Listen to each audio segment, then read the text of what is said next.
Yar, mateys. Fine, I'll stop with that. But you'd better ready yourself for a metaphorical mutiny. Now somehow Hardware Unboxed sneakily boarded my pirate pun galleon and raided its treasure chest full of allegories for their GPU benchmark video. So if I happen to parrot one of theirs, it's sort of by accident. Captain Morgan forbade me from memorizing them, and I'm not double checking their video just to avoid looking like a filthy privateer. Their exhaustive Black Flag GPU benchmark intro is full of quips that I now have to sailor's jig around. Thanks, Steve. You should watch it though to find out the baseline performance of your GPU. But chances are you probably already did. So after you finished my video, please tell me whose pirate jokes you preferred. With that out of the way, ahoy to another Linux performance analysis. Let's find out how the remake of the darling of Assassin's Creed games runs on Linux. Does it float my boat or is it a drunken sailor? And how does it stack up against Windows 11? Grab your favorite beverage as long as it's rum and then let's go on a quest for ships. Is it dangerous? Edward? Privateering? My ship is equipped with a Ryzen 7800X 3D, 32GB of RAM and an RX 9070 XT. I compared my system with Hardware Unboxed results and can confirm the same performance despite a slightly slower CPU. AMD's 9070 XT is clearly the limiting factor. In terms of operating systems, Bazzite is still stuck on version 43 for its tech variant. From what I've found, they are taking their time to update it to version 44, while the desktop variants are already a step ahead. We'll see if this is a disadvantage in the Linux naval battle against CachyOS. The Arch-based Linux is already on kernel 7 and Mesa 26.1, whereas Bazzite must make do with kernel 6.17 and Mesa 26.0. All my tests are performed at the native 1440p resolution. I purchased the game, a revocable license to the game on the de facto Monopoly game store Steam in hopes of a Steam machine-like experience with much better performance using Bazzite's gaming mode.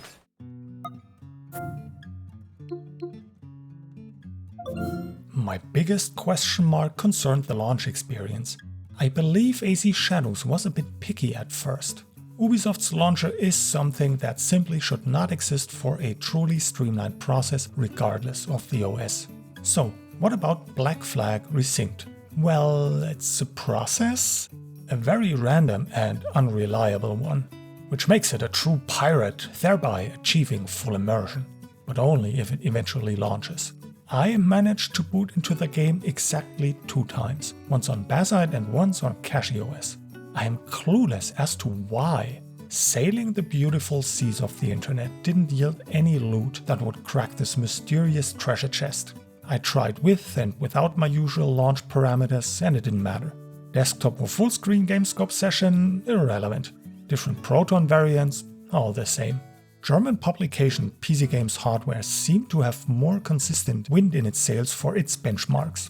Maybe purchasing the game directly from Ubisoft and going through the painful process of setting up Ubisoft Connect on Linux once is a better approach, but also not flawless according to PCGH. Once you manage to get into the game, you're greeted with the same convoluted and slowly transitioning menus as exists in AC Shadows. To Ubisoft's credit though, their games and menus are very customizable from an accessibility perspective. And, you won't believe it, you can fully remap controller inputs. I don't recall if AC Shadows also supported this feature, but Black Flag Resynced does. Awesome! Bottoms up for this one. Another cool feature is that you can set the audio and text languages separately. That's great if you prefer English audio for example, but want subtitles in your native language, in case you're not fluent, or maybe for your viewers if you stream gameplay. Lastly, let's quickly cover the graphics settings. In short, they are a copy of AC Shadows with a small change, in addition to the already ridiculous 7 presets. Ubisoft thought to themselves that this isn't enough. The more you buy, the more... wrong analogy. Although Jensen is kinda pirating your wallets, stealing your money and calling you poor while doing so. My point is, Ubisoft added 3 more presets, all focused on handhelds. And to top it all off, the ray tracing feature is not tied to any of the presets. If you want to go crazy, you can have 30 different combinations just by using the built-in graphics presets and ray tracing options. And if that weren't enough, changing the presets requires a game reboot. One or more individual setting, which I have not invested any time in uncovering, cannot be applied on the fly. When we look at screenshots, we'll come back to this. How about some cheap wine after this realization? I need a drink. By the way, Windows 11 wasn't flawless either. A very strange resolution issue had me scratching my head for a while. While I was piping the output through a capture card that can do 4K, Ubisoft's Anvil engine tripped like a wasted buccaneer. Based on my research, this appears to be related to the recommended resolution in Windows. If the game isn't also set to this recommendation, you get black bars at the top and the bottom, regardless of your setting. I also encountered this behavior in AC Shadows. For me, the only fix was to remove the capture card from the loop. It didn't matter how I set the resolution in Windows and in-game. I assume that as long as your monitor's native resolution, Windows desktop and the game resolution match, which is most likely the case for the majority of gamers, you should be fine.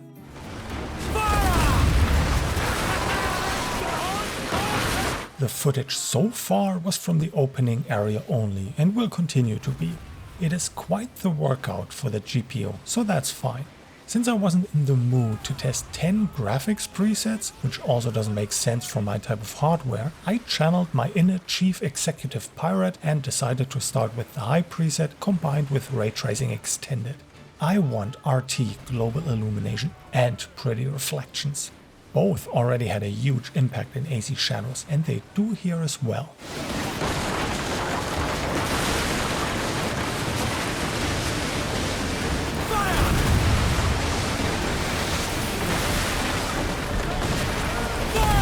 After watching Hardware Unboxed benchmarks, I was surprised by how well the 9070 XT performed, even at the native resolution.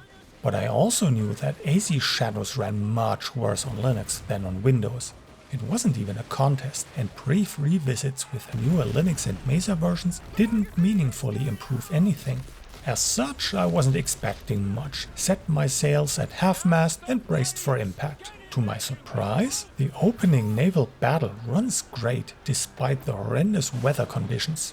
Heavy effects like explosions drop the performance of course, but overall it is as smooth as sweet wine.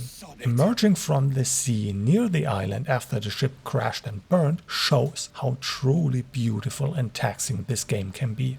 And we're not even at the highest preset yet. But as soon as we're out of the water, 60 to 70 FPS are the norm. Occasional drops into the high 50s are possible too.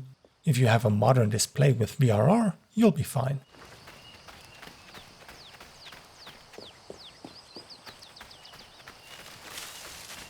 We could work together on this! Come on, mate. We're off to a bad start.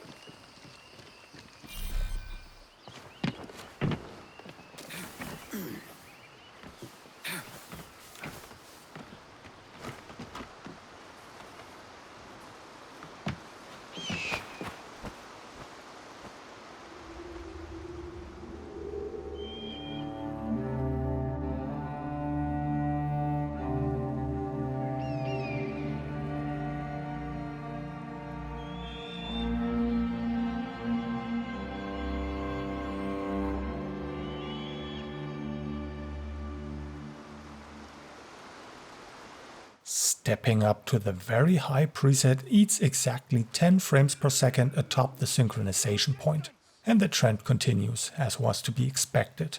Although the average is still around 60 FPS, drops into the mid-50s are much more common now, though we can still see 70 FPS depending on the scene. But don't expect that when water is on screen. Beautiful reflections have their price. Nevertheless, if you're playing on a VRR display, which is very likely on the PC at least, you'll be fine when using a controller. I was playing with a keyboard and mouse, so I definitely noticed sub 60 FPS performance. Still, you will be fine, even more so if you aren't opposed to the idea of using upscaling, which you shouldn't. Quality today is very good and the performance gained is worth it. I don't have tests for that though, thanks to the unreliable nature of launching the game on Linux. Based on my first impressions after about 60 minutes with Black Flag Resynced, you don't necessarily need to use the highest quality settings. Medium quality with RT standard, so only global illumination, is already quite a looker. There's no need to go in blind drunk just to survive the lower preset. This game is beautiful. And also just enable upscaling.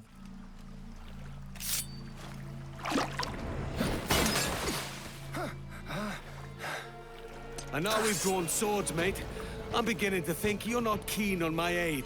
My business bears greater purpose than a thief like you could comprehend. I warned you. Why the ill temper? Hiding something?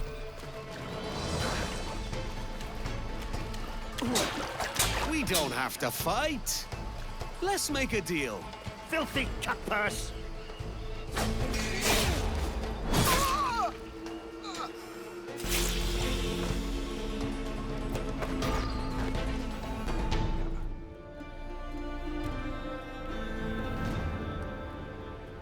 For the best and most reliable comparison, I ran the integrated benchmark. For presets, I went with the aforementioned medium quality with RT standard and high plus very high with RT extended, all at native resolution. Please note that Windows 11 could be a bit faster in practice. I had to run the benchmark while OBS was recording in the background on the same machine to get the proper resolution and aspect ratio. Usually I do this via a capture card, but as explained earlier, the game didn't like this. However, the difference between OBS running and not is in the very low single-digit FPS. Let's start with medium quality and work our way up the pirate social ladder. Our baseline is Windows 11 with an average of 106 FPS and 87 FPS at the 1% lows. Bazzite comes in second at 103 FPS and 78 FPS. CachyOS comes in last at 103 FPS and 74 FPS. What's immediately noticeable is how close all three systems are. Windows' biggest advantage is the 1% low result. Its performance is more consistent. Continuing with high and the full suite of RT effects, nothing changes.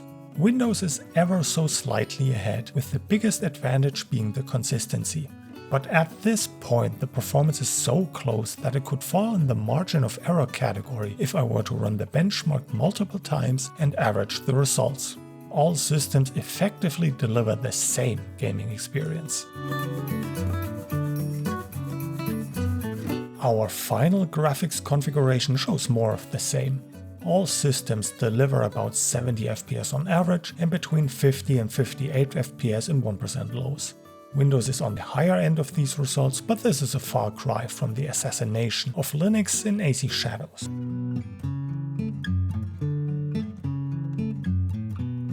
Before I wrap this up with a shanty, let's look at screenshots of all the presets. Because the game is a prickly pirate on all systems, I don't have framerate numbers on screen to gauge the preset scaling. Maybe if the game launch situation on Linux improves, I may return for another follow-up report including more screenshots with FPS numbers, but only maybe. Constantly restarting the game, which luckily happens automatically and circumvents launch problems, makes it hard to stay in the same location and always look in the same direction. It only works on checkpoints. Doing videos like this for the Anvil engine is a bit of a pain. One must dull with rum. Luckily, you don't drive a ship, so we're good to drink. One more note regarding the RT settings. Unlike the previous tests, I decided that RT standard is a good fit for the medium and the high preset, and RT extended only for the top two visual presets. Everything else does not get RT at all. I really wish Ubisoft would include RT in the global presets. It's available in all modes on the modern Xbox and PlayStation consoles, so I think it's time to treat it as an integral part of the global settings.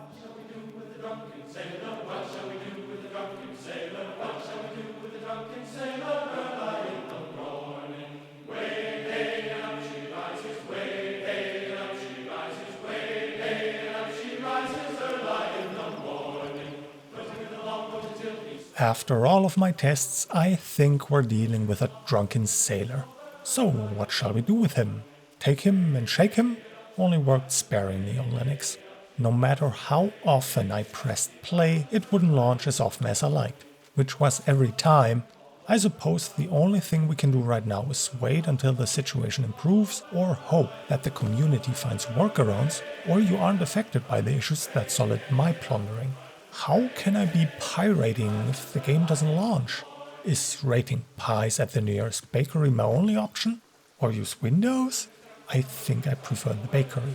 It is a shame really, because Linux isn't that calm to my galleon sails as it was in AC Shadows. Performance is delightfully good, and with a bit of upscaling it can be great. It's not like you're losing something by avoiding Windows. But that doesn't help if the launch experience is a deadbeat drunk that can't make it out of the tavern after celebrating a successful raid.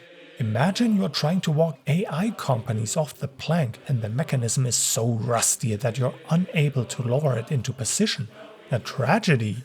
I hope this gets fixed, because I doubt Microsoft will get its shit together and actually follow through with improving Windows. Permanently, mind you.